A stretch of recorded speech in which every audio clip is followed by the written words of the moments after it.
Thanda ukubingelela abalandeli bechannel sesichaza noma uphupho. Igama lami nguHlengiwe Sibongo wami Bothoke. Namhlanje nje nginesifiso sokuthi ngizochaza nje ngenye indaba engangigcine ngithe ngizobuya ngizoyiqedelela ukuthi kwenziwa yini laba bantu abathi bona akumele thina sihlabe emakhaya ethu. Akumele uhlabe isilwane. Ngizoke ngiyenze nje ibe mfishane-ke bafowethu. Ngike ngachaza-ke ukuthi laba bantu abangale bafuna iso lesithathu, bafuna umphefumulo kuwena udayise ngawo ukuze bezokuphilisa impilo yasemhlabeni. Wena ula emhlabeni, uNkulunkulu kunikeze elinye ithuba noma abantu bakini bayakwazi ukunikezwa elinye ithuba lokuthi thethani amacala phela. Okhokho beni, thethani amacala abazali beni, thethani amacala emndeni yenu. Lithethwa kanjani icala? Icala lithethwa ngesilwane.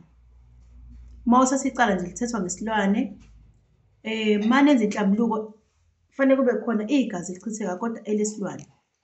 Lezi ilwane-ke abathi musani ukuyihlaba, yindaba bethi ningayihlabi. Yingoba zinesiqu esifana nesabo, nesikamnikazi wabo. Yingakho nganza kwethu izinto eziningi abazenzayo zibe nalezi zimpondo abazilingisayo. Uma ucabanga wena ey'ntweni zonke kungani esebenzisa iy'mpondo? Yindaba iy'mpondo zihambe phambili bona. Yingoba bona basesiqwini, yena umnikazi wabo unesiqu salezi zimpondo lezi. uNkulunkulu umdali wezomhlaba ngokuhlakanipha kwakhe wasethi ninabantu enidukiswayo, nidukiswa nanabo namacala eniwenzayo nezinto enizenzayo okungasikona ukuthi yingoba kuyintandweni, yingoba niyazingelwa, kuzingelwa iso lesithathu, nanokuthi ekugcineni kwakho konke kufanele nibe nina abantu abakhethe ingxenye yesayidi elimnyama. Yingakho kunemithetho eminingi ekhishwayo kuthiwa abantwana abancane mabahushule izisu. Uma wenze lento vele uyazi ukuthi usuwenza umthetho wakhe. Umthetho obhekene noNkulunkulu ukuthi umntwana noma ingane ayigcine kuze kushaya isigaba somhlonyane, umchambuso uphelele. Umchambuso kuze kuba uyemshadweni uganile. Yena uthi azihoshule izisu, akangakushaya umzali, unelungelo, uyiphambanise yonke into. Okwenza ukuthini? Masiyikwenzile usungapha uhamba ngomthetho wakhe. Utshela ukuthi wena ukhululeke ngomthetho ukuthi awukwenzi wena okunjani okufuna umzali, wena uphila i-freedom. Ayikho lento ekuthiwa i-freedom. I-freedom umthetho wakho okwazi ukukuvumela ukuthi wenze noma yini engalungile eyaphi lapha emgodini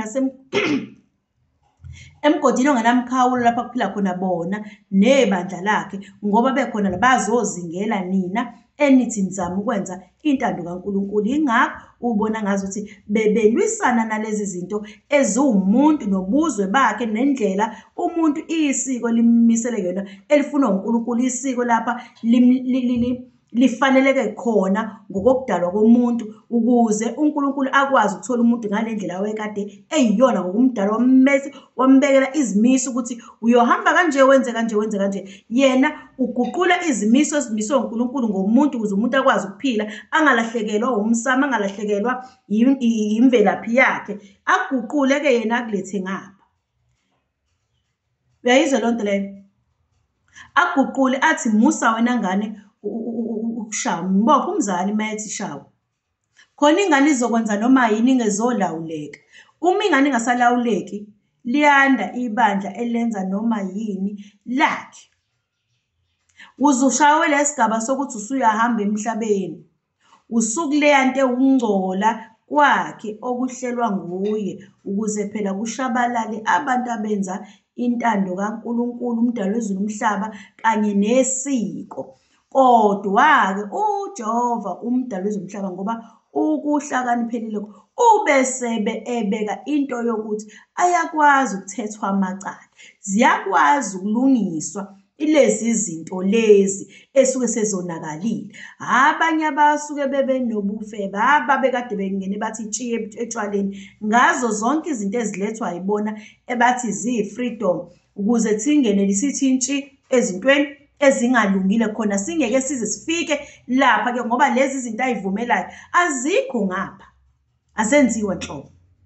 Umphefumulo wakho masungcoliswa izona zonke lezi zinto akulula ngaleyo ndlela ukuthi ukwazi ukubuyela lapho oqhamuka khona ezulwini lomndeni wakho. Yingakho kuze kwehliswa abanye abantu beze emhlabeni ukuzolungiselela laba abasuke sebengene ngaphansi kwalezi zinto ezikade zikhishwa yilo ukuze abantu bezobambeka kulezi zindawo lezi. Ziningi-ke bafethu izinto ezinhle. Abanye badayisa ngomzimba, angisho sikubi Nkosi yami, angisho. Kodwa izinto lezi ezingatholakali ngapha, ezingafunakali. Umuntu nje sefanele abe nomuntu oyedwa, umuntu wesilisa kuphela. Alotsholwe, ahambe ohlala emzini wakhe. Ngiyayibona-ke zonke mhlawumbe umuntu izathi angaze ayibeka athi hayi ngoba mina ngixakekile ngoba khona into eshiwo uNkulunkulu athi lima. Yabona? Athi nene ukuphila izandla zakho zokuthi usebenze ngazo. Awusebenzi izandla zakho uzigcinele ukuthi uhambe ucela ngazo ukudla. Khona leyo nto enjengaleyo, yabona? Uma kukanjalo, ungalithatha igeja uhambe ulime, yabona? Ungathatha into ethize noma khona nawe ngisho ko-350, ashuthi ngenye indlela asikho isidingo sokuthi uthi wena ngize ngahamba ngayolala nalo, ngalala nalo, ngalala ngoba ngifuna imali. Leyo nto iyinsila efafazwa yilo, iyisona esifafazwa yilo ukuthi ungakwenza lokho. Ayikho into ekuvumela ukuthi ukwenze lokho. Zikhona izandla zakho uNkulunkulu uphe zona ukuthi usebenze ngazo ukuze ukwazi ukuphila. Umhlabathi ukhona, umhlabathi ngisho egcekeni ungalimi. Khona ongakwenza, sengiqonde nje ukusho ukuthi khona ongakwenza. Ngaleyo ndlela ikhona into uNkulunkulu asekutshengisa ungakwenza lokhu, uyayizwa leyo nto leyo. Kodwa yena ukakwenze kube nzima mase kuba umthwalo, uthola ukuthi abantu sebengene kakhulu kulezi zinto ezivuna yena. Ayenziwa-ke lento ngapha. Yingakho abantu abaningi bema bengabusafika ezulwini lomndeni, umphefumulo ungabusafika lapha, ubambeke kulezi zinto lezi sigodi amajele lawa ahlukene asuke ekade vele efafazela umoya kulabo abaphethe abakwazi ukukhontrola abantu lapha emhlabeni. Batsheleni-ke manje ukuthi valani induku ey'koleni. Batsheleni-ke manje ukuthi iy'ngane manje sengazikhipha izisu. Batsheleni-ke manje ukuthi abantu sebengathandana bodwa, ababulili obufanayo. Yonke leyo nishinishi ayikho lento nishinishi le ngapha. uNkulunkulu nje umdalela umuntu ukuthi cha wena muntu uyolobola nkosikazi kwandumuza lana nandi. Uyayizwa? Usho nje kanjalo.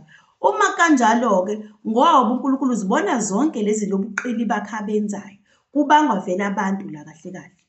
Uma kubangwa thina ethi uNkulunkulu ngapha, umdali wezulu nomhlaba ethi ngapha, buyela osikeni lakho, udumisa uNkulunkulu umdali wezulu nomhlaba, udumisa okhokho bakho. Athi yena cha, ngapha yenzani noma yini, idlani izilwane ezingahlambulukile.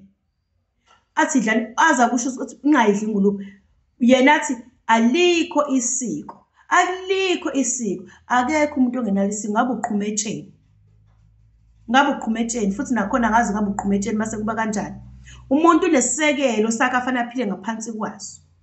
Uma engaphili ngaphansi kwaso untanta lapha emoyeni, yebo bayabuza ukuthi anene kwenziwa yini ukuthi abakaNkosi yobumnyama bengathi bacebile okudlula kulaba abangapha. Kufanele ngoba ubanikeza ingcebo yasemhlabeni. Yingakho isikhathi esiningi ukuthi mase omunye makade enza icontract ethize ngoba udayise ngomphefumulo wadayisa nangedlozi lakhe omunye, ukuthi mase kushaya isikhathi esingango-10 years noma u-20 years mase uyawuthatha umphefumulo, usuphilile waqeda ninesigaba esithize nibekelene sona. Akuthatha aphinde adlulisele kwabanye, akuthathe wena iso lakho lesithathu nomphefumulo wakho usuyophila ingunaphakade laphana, sophinde uzoziphinde uzuzalwe wena esizukulwaneni sakhe esizayo ney'ngane zakho obusuyizali lapha emhlabeni nazo ziyolandela wena. Ngeke niphinde nizame yoqedwa. Ngeke uphinde uze ube nento eyika uhamba uphela umndeni onjalo sebehlushwa yilento ngoba kubusa yona ekhaya. Niphila impilo yokuphila ngenyama ukuthi nizobusa niphinde masine. Ngapha maningi amathuba. Khona ithuba lokuthi uma ukwazile ukubreaka lento yalo muntu okade nenzisa izona, wathatha imbuzi, wayogeza imindeni yakho, wayothethela imindeni yakho amacala, wayobakhipha esigodini sosizi la kade benzela khona izinto zobumnyama, wayobakhipha emacaleni onke kade benza lapho. Ikhona impilo, ikhona ukwazi ukuphumelela lapho. Abantu bakini bayakwazi ukungena ezweni lomndeni, bakwazi ukukhuluma bexhumane nawe ukhona usemhlabeni, bakutshela ukuthi unesithi esithize siqhamuka endaweni ethize, unesithi esithize siqhamuka endaweni ethize. Ungayigibeli imoto ethize ngoba kungase kube khona ingozi ethize. Basobhala bakhulume na bekwazi ukukutshela. Lo usuke engasazokwazi ukutshela ngoba suke sikuphelile ngawo. Wena usuke uphila nje ukuthi uphila impilo yokuthi uyabusa lapho uthi usicaphuna kusale, kodwa kungenanjabulo ngoba la ekhanda ukwazi ukuthola kahle ipeace ngoba ukhontrolwa mihla namalanga, kufunakala igazi. Uyathunywa uhambe endaweni ethize uyoginqa imoto ethize. Uyayithola injabulo lapho? Uyitholi. Wena uhlaba ngegazi labantu, kodwa ngapha uhlatshwa ngegazi lembuzi leli eliyisimo sakhe ney'mpondo lezi eniy'misayo.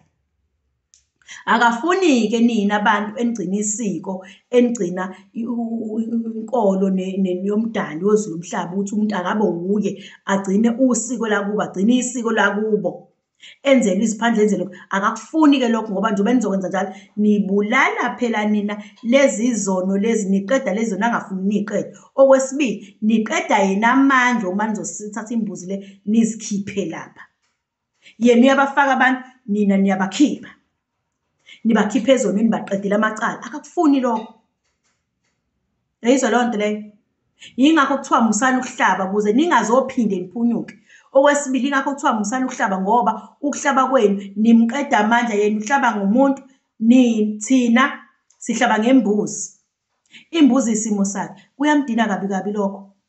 Yena ufuna igazi lomuntu, thina sisebenzisa igazi lembuzi negazi lenkomo ukucela ukuqeda amacala abantu bakithi. Futhi kumenza ukuthi amandla akhe abe mancane ngoba abantu uma belungisa izinto zasemakubo uyashodelwa abantu. Yayizwa leyo nto leyo? Yibhekeni, yingakho namhlanje kukhona abantu abathi besebenzela indawo ethize beginqa imoto benze ukuthi yingoba suke kufunakala lelo gazi. Ngapha thina lapha osikweni ufunakala imbuzi, hlaba imbuzi, uhlaba inkomo, ubonga abantu bakini, ukhulula abantu bakini ey'godini zosizo, ubakhiphe emajele, uhlambulule ikhaya, kube khona iy'nkonzo eziqondene nesiko lakho nazo zonke izinto eziqondene nabantu bakini bafowethu. Musani ukuthi lento ningayiboni. Futhi angiphoqi umuntu ukuthi ayibone ngenkani. Ofuna ukuyizwa uyoyizwa, ongafuna ukuyizwa ayiyeke kanjalo, aqhubeke nje angahlabi. Ubokwazi ukuthi abantu bakini njengoba ungahlabi ungabalungiseli lutho, basamile balinde wena, bangenile ezweni lomndeni. Futhi nawe uqhubeke wenze lento yakho ukuthi uzolokhe wena ufuna ukuphila impilo yokuphila lapha emhlabeni, ujabule kakhulu la emhlabeni, ucabanga ukuthi uphila ngoba kukuhle kanti udayisa umphefumulo. Kusasa izobuya ibuyele wena, ibuye ifune ney'ngane zakho. Kuzobe sekunjani lapho? Ave kuba muncu, kodwa-ke bafowethu umuntu wenza into ayithandayo esemhlabeni lana, ngeke sizesijajane. Ngitshela nje laba abangakwazi ukuthuka, uyabona. Okwanamhlanje ngicela ukuthi ngime lapho, nisale kahle ngoba ngiqhamuke futhi nokunye okuzayo.